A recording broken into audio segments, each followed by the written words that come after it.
سرندیپ کے 3 شہزادے دنیا دیکھنے کو نکلتے ہیں اور مایوس اور بدقسمتی کے شکار لوگوں کو اپنے تجربات کی روشنی میں خوشیاں بانٹتے ہیں۔ السلام علیکم ورحمۃ اللہ وبرکاتہ۔ بن ناصر دواخانہ رجسٹر کراچی پاکستان سے مخاطب ہوں، آپ کا بھائی حکیم عبدالحد رحمانی منجاکوٹی۔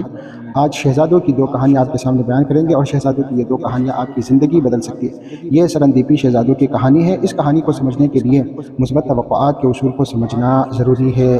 اس اصول کا کہنا ہے کہ اعتماد کے ساتھ اچھے واقعات رونما ہونے کی توقع رکھنی چاہیے، تو پھر اچھے واقعات رونما ضرور ہوں گے۔ آپ کا اعتماد آپ کے لیے بھرپور کام کرے گا۔ ہر ناکامی اور مشکل کے بعد اچھے واقعات ضرور رونما ہوتے ہیں، تب کامیابی ناکامی کی جگہ لے لیتی ہے اور بدقسمتی خوش قسمتی میں بدل جاتی ہے۔ تو آئیے کہانی شروع کرتے ہیں کہ کس طرح بدقسمتی خوش قسمتی میں بدل جاتی ہے۔ سرندیپ کے 3 شہزادے دنیا دیکھنے کو نکلتے ہیں اور مایوس اور بدقسمتی کے شکار لوگوں کو اپنے تجربات کی روشنی میں خوشیاں بانٹتے ہیں۔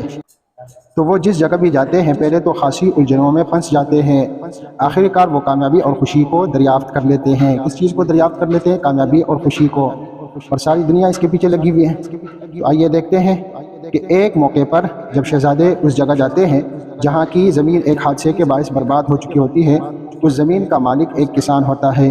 اس کسان کا ایک ہی بیٹا ہوتا ہے۔ کسان کا بیٹا ایک دن اپنے گھوڑے پر سوار ہوتا ہے تو گھوڑا اس لڑکے کو زمین پر گرا دیتا ہے اور لڑکے کی دونوں ٹانگیں ٹوٹ جاتی ہیں، جبکہ گھوڑا وہاں سے سر پر دوڑتا ہوا جنگلوں کی جانب چلا جاتا ہے اور جنگل میں گم ہو جاتا ہے۔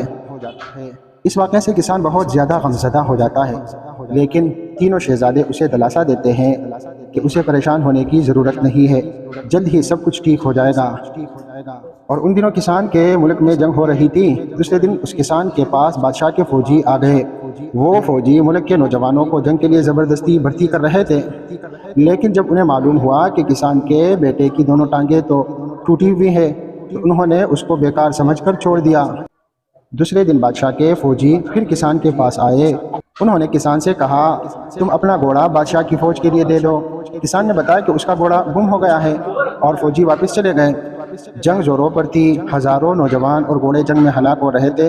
پھر اچانک کسان کے حالات بدل گئے، جنگ ختم ہو گئی تو کسان کا گھوڑا خود بخود واپس آ گیا اور اس کے ساتھ بہت سے جنگلی گھوڑے بھی تھے۔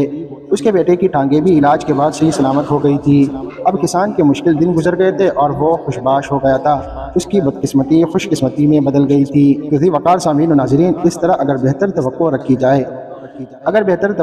جائے تو حالات آپ کے حق میں ہو جاتے ہیں۔ ان سرندیپی شہزادوں کی دوسری کہانی کچھ اس طرح ہے کہ شہزادے ایک امیر طویل شاخ کے پاس پہنچتے ہیں، لیکن اس زمیندار کی تمام زمین ایک بڑے سیلاب نے بالکل تباہ کر دی تھی۔ تمام قسم کی فصل ختم ہو گئی تھی اور زمین بالکل دھل گئی تھی۔ اس زمیندار کی تمام دولت بھی سیلاب کی وجہ سے بہہ گئی تھی۔ وہ زمیندار بہت ہی مایوس اور دکھی تھا۔ تینوں شہزادوں نے اس زمیندار کو تسلی دی کہ مایوس نہ ہو، جلد ہی آپ کے حالات بدل جائیں گے۔ جب شہزادے اس سیلاب زدہ زمین میں چل رہے تھے تو انہیں ایک قیمتی پتھر ملا، پھر دوسرا ملا اور پھر تیسرا ملا۔ اس طرح انہیں قیمتی جواہر بہت بڑی تعداد میں ملے، کیونکہ سیلاب کی وجہ سے زمین کے اوپر کی تہ بہہ گئی تھی اور زمین میں چھپے ہوئے قیمتی جواہر اوپر آ گئے تھے۔ شہزادوں نے یہ قیمتی جواہر زمیندار کے حوالے کیے۔ ان قیمتی جواہر کی وجہ سے کسان پہلے سے بھی زیادہ دولت مند بن گیا۔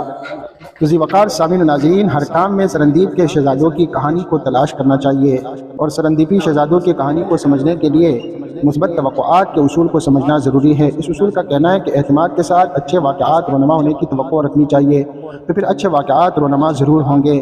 آپ کا اعتماد آپ کے لیے بھرپور کام کرے گا۔ ہر ناکامی اور مشکل کے بعد اچھے واقعات ضرور رونما ہوتے ہیں، تب کامیابی ناکامی کی جگہ لے لیتی ہے اور بدقسمتی خوش قسمتی میں بدل جاتی ہے۔ السلام علیکم ورحمۃ اللہ وبرکاتہ۔